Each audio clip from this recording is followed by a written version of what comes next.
मेरे शौहर 2 दिन के लिए शहर से बाहर जा रहे थे। वो बोले कि चलो तुम्हें तुम्हारी अम्मी के यहाँ छोड़ देता हूँ, अकेली क्या करोगी घर में, हो भी डरपोक। तो वो खुशी खुशी तैयार हो गई। माँ के घर का दरवाज़ा खोला तो मेरे माँ बाप सामने सहन में बैठे खाना खा रहे थे, अचार और चटनी के साथ। सलाम दुआ के बाद उसने खैरियत से पूछा, अब्बा आप तो अचार और चटनी के साथ रोटी नहीं खाते थे, तो आज क्यों? अब्बा ने निवाला लेते हुए कहा, बेटा कभी कभी खा लेनी चाहिए, मज़े की होती है, मुझे तो आज पता चला। उसने अब्बा की आंखों में बेबसी भांप ली थी। इतने में भाभी सहन में आती और मिलते ही पूछती, रहने आई हो? वो खुशी से बोलती, जी भाभी, असद 1-2 दिन के लिए शहर से बाहर गए हैं तो मुझे यहाँ छोड़ दिया। भाभी ये सुन के मसनूई हंसी और बोली, बैठो मैं तुम्हारे लिए चाय या बोतल लाती हूँ। वो भी अम्मा अब्बा के बर्तन समेट के कहती, मैं भाभी की हेल्प करवा देती हूँ और भाई से भी मिल लूँ। वो बर्तन किचन में रखती और भाई के कमरे की दस्तक देने ही लगी थी। अंदर से भाई और भाभी की आवाज़ें बाहर सुनाई दी, तुम्हारी बहनें बया तो दी हैं लेकिन अम्मा अब्बा का चौखट नहीं छोड़ती, जब जिसका दिल करता है बच्चों समेत मुंह उठाकर चली आती है।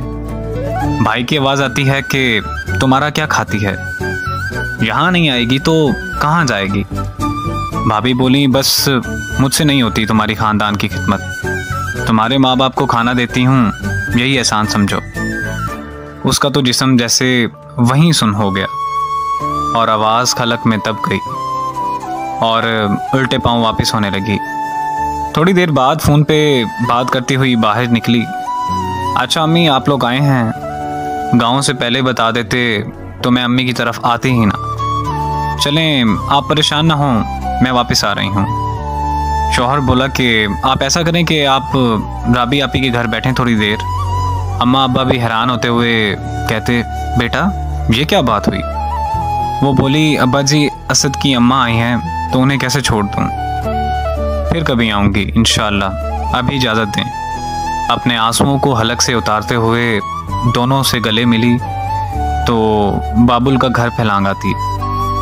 वापसी पे एक एक कदम एक एक मन का महसूस हुआ और होंठों को भेजती चली गई, जैसे कि खुद को हौसला दे रही हो।